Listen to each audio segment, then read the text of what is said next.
Agora, no Revista Justiça, Ética e Justiça, com o Procurador de Justiça, Roberto Liviano.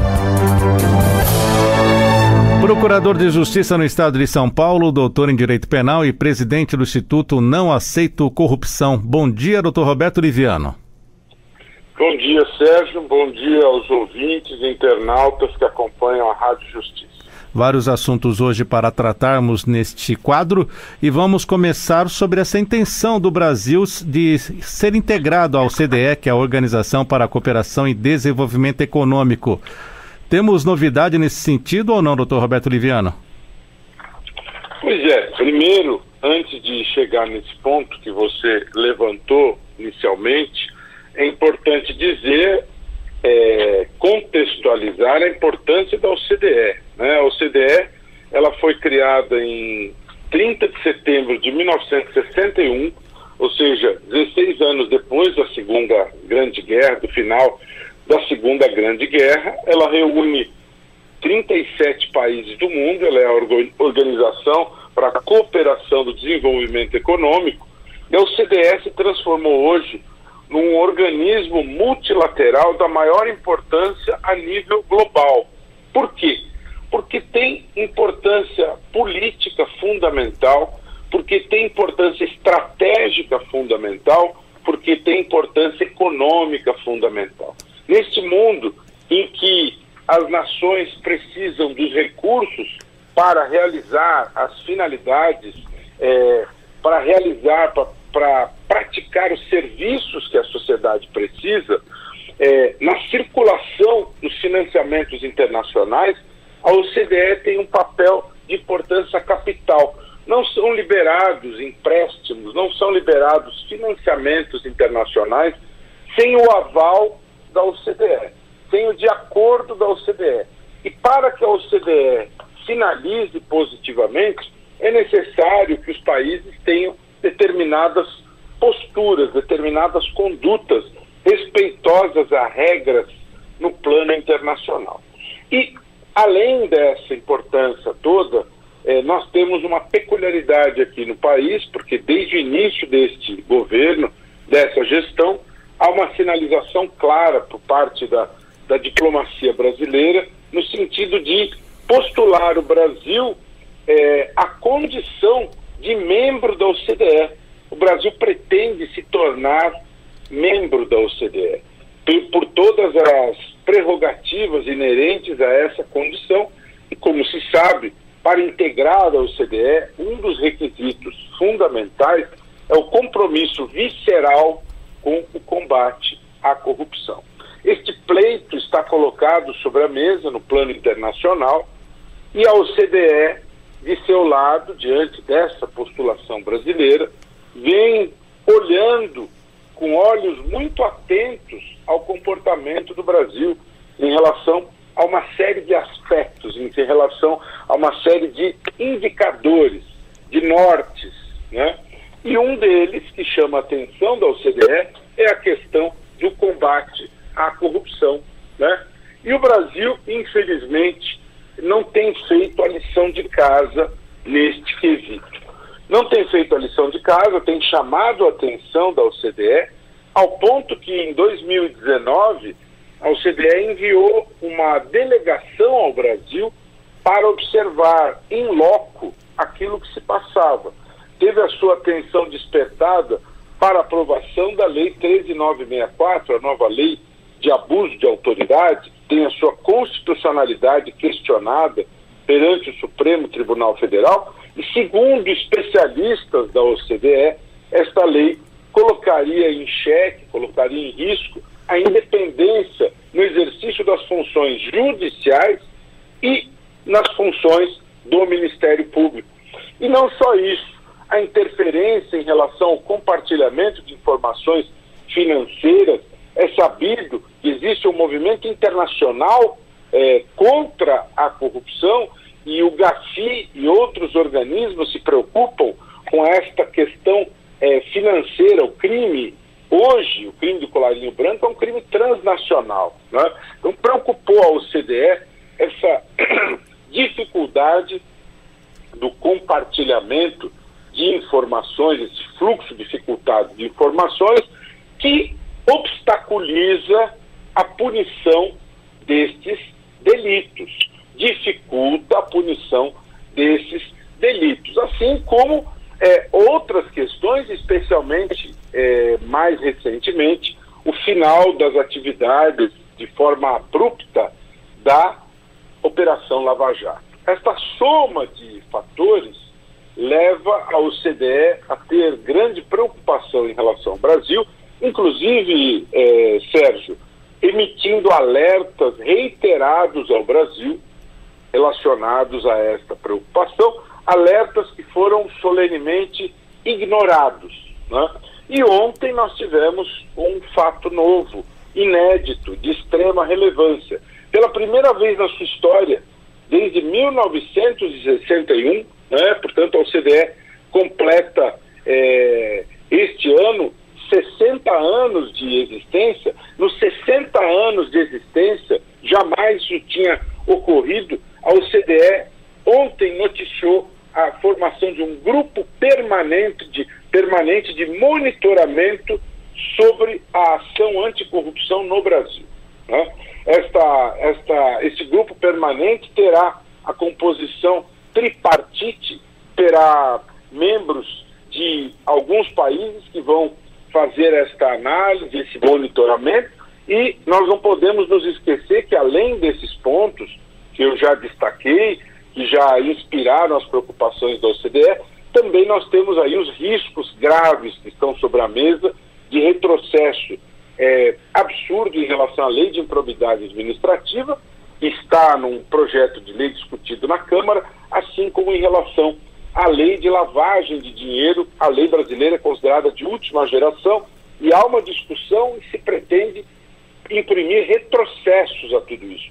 Por conta de tudo isso, a OCDE cria esse grupo permanente de monitoramento sobre a temática, a ação anticorrupção no Brasil. Portanto, é relevante enxergar o seguinte: o que está em jogo aí não é a impunidade apenas. A impunidade é gravíssima, o custo de não punir a corrupção é um custo inestimável, mas existem outras questões em jogo aí. Porque no momento em que a OCDE olha o Brasil, acende a luz vermelha em relação ao Brasil desta maneira, isso pode significar gravíssimos prejuízos financeiros ao Brasil, especialmente no pós-pandemia, com a economia destroçada, precisando de apoio financeiro internacional. Em virtude de não fazermos a lição de casa, nós podemos sofrer esse prejuízo. Portanto, essa luz vermelha que a OCDE acendeu ontem, especialmente diante da pretensão do Brasil ingressar nesse organismo multilateral, deve servir de maneira significativa, categórica e determinante para que o Congresso Nacional, no exame desses temas, como a lei de improbidade, no futuro reexame da lei de lavagem, verifique muito bem, com extrema responsabilidade, sobre as deliberações que vai tomar, à luz das consequências que pode produzir para o país a nível nacional e internacional. Doutor Roberto Oliviano, esse grupo ele agirá em loco aqui no Brasil e terá uma periodicidade de relatórios fazendo esta análise da realidade brasileira? Sérgio, provavelmente nos próximos dias a OCDE detalhará com mais elementos como esta ação ocorrerá. O que foi divulgado ontem, notícia publicada pela BBC, esta decisão sobre a formação do grupo permanente havia sido tomada em dezembro e tornou-se pública ontem, né? Ontem divulgou-se, portanto, a decisão no sentido de manter esse grupo permanente, que terá 3 integrantes e que fará um monitoramento de perto em relação ao trabalho. Imagino eu, Sérgio, que, obviamente, haverá um trabalho em loco, não é possível você ter contato sobre a evolução desse trabalho à distância, por mais que nós tenhamos evoluído neste plano, e também haverá uma análise por parte dos especialistas da OCDE no seu birô. Mas penso ser imprescindível e, obviamente, me parece que haverá um escritório, uma representação baseada no Brasil para fazer esta esta observação de perto em relação ao que está ocorrendo aqui no que diz respeito ao combate à corrupção. Muito bem, doutor Roberto Liviano. Vamos falar de um outro assunto. É um ranking que mostra maior recuo em liberdade política dos últimos 15 anos no mundo. Pois é, a Freedom House tornou público recentemente esse estudo, né? O Brasil, felizmente, não teve solavancos em relação a este índice e se mantém na categoria democracia de país livre, né? Apesar de estarmos aí no limite para a categoria parcialmente livre, né? O relatório aponta que jornalistas independentes e ativistas da sociedade civil sofrem riscos de assédio e ataques violentos ao Brasil, né? No entanto, o que é importante destacar aí neste relatório da Freedom House, existe um problema a nível global em relação à liberdade política, né? E com a pandemia, este problema ele pode estar se agravando, né? Em nome da proteção da saúde pública, os governantes usam a força, né? Se percebe aí um aumento da ação tirânica dos detentores do poder, né? Na Bielorrússia, por exemplo, a Belarus, nós tivemos aí recentemente 200 pessoas presas, 200 presos considerados presos políticos, e Belarus, em virtude de fatos como esse, perderam 8 pontos neste ranking. Ou seja, o que o relatório detecta? Uma onda por todo o mundo de autoritarismo, né? 75% da população mundial vivem em países que se tornaram menos democráticos, né? E o relatório ele aponta episódios que, de uma certa maneira, ilustram este acontecimento, como a invasão do Congresso aos Estados Unidos, considerada uma nação símbolo das democracias democráticas. A Índia, que era uma democracia livre, ela passa a estar na categoria parcialmente livre. Aqui na América do Sul, nosso vizinho Chile, que é considerado inclusive um país referência no combate à corrupção, o Chile é o terceiro país mais livre das Américas, estando atrás do Canadá e do Uruguai. E o Chile é considerado uma exceção, né, porque, apesar de todas as suas dificuldades, o povo chileno luta pelos seus direitos. Nós tivemos uma série de movimentos, manifestações sociais no Chile. O Chile é um país, o povo chileno luta pelas conquistas, pelos direitos sociais. O Chile é considerado uma exceção diante dessas dificuldades democráticas. Portanto, é um país que é apontado no relatório como uma referência democrática no continente da América Latina. Portanto, tempos difíceis, com um recuo histórico em matéria de liberdade política no mundo, um sinal amarelo aceso, e nós precisamos tomar bastante atenção, ter bastante preocupação em relação a isso. Como já se disse, a democracia é o pior dos regimes, à exceção da própria democracia. Não se encontrou nenhum sistema melhor do que o sistema democrático para gerir os países. Então, nós precisamos dessas referências. A força é um conjunto de elementos que levam ao poder sem que nós tenhamos as instituições fortes. Ou seja, aquele tirano de ocasião assume o poder. Isso é extremamente preocupante, isso é extremamente grave, e é necessário ter atenção nestas análises que a Freedom House nos apresenta. Portanto, menor nível de liberdade política desde 2005 é o que aponta o relatório Freedom House.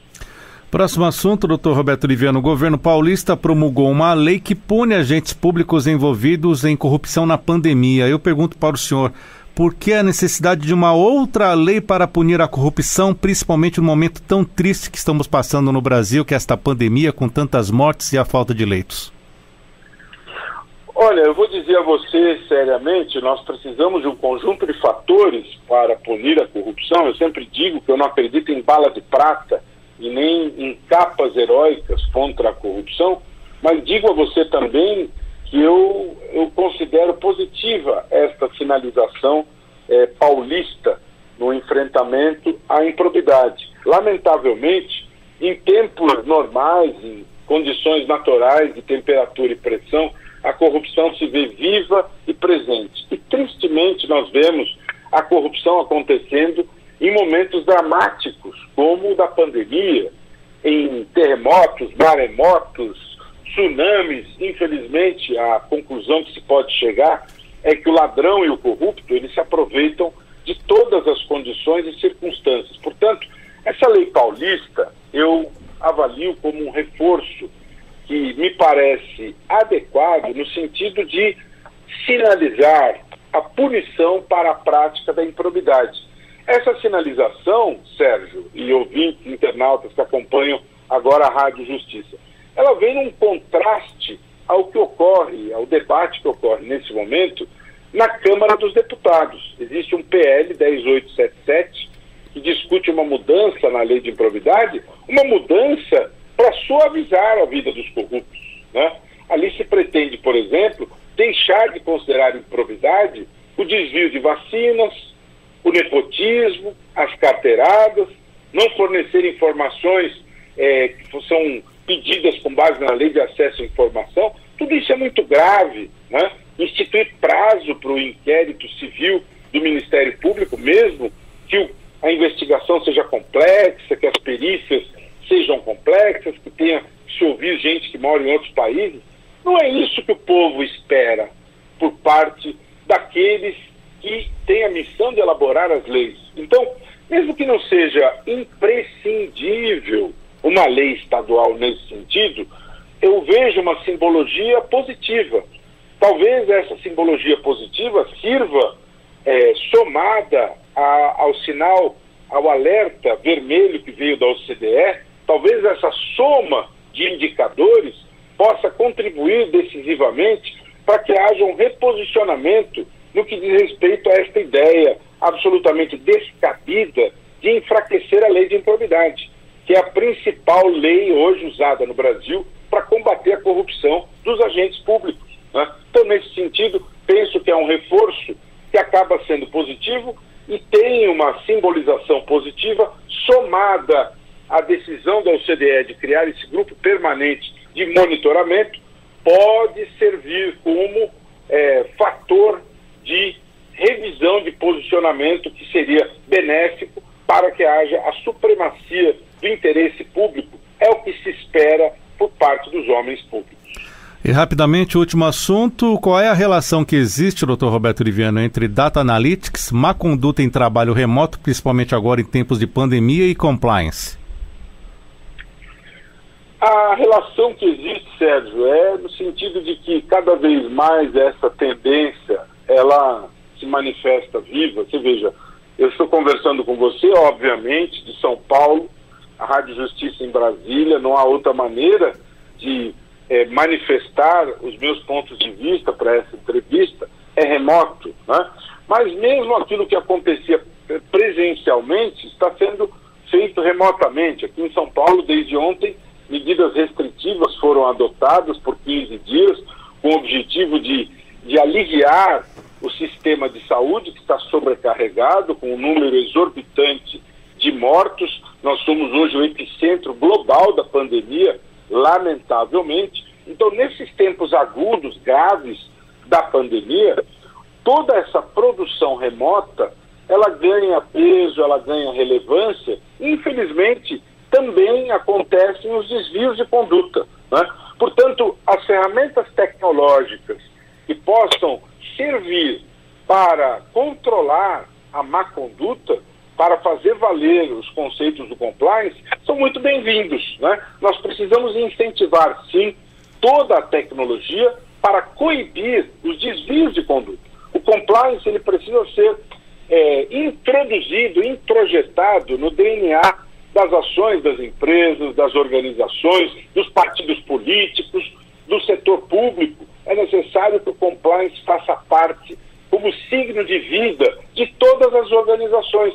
E o Data Analytics, esse uso inteligente da tecnologia, das ferramentas, é absolutamente vital, porque nem sempre se consegue fazer esta auditoria presencial. Então, tudo que se puder avançar em matéria de análise a partir das evidências, dos dados, ainda que à distância, nós ganhamos, porque nós estamos avançando nessa questão das interações digitais, remotas, e é importante que a tecnologia avance paralelamente para que nós tenhamos o fortalecimento do compliance, o controle dessas condutas e a prevalência da ética e da integridade e da transparência. É o que todos nós queremos para termos um país melhor, mais justo, mais ético, mais transparente para todos.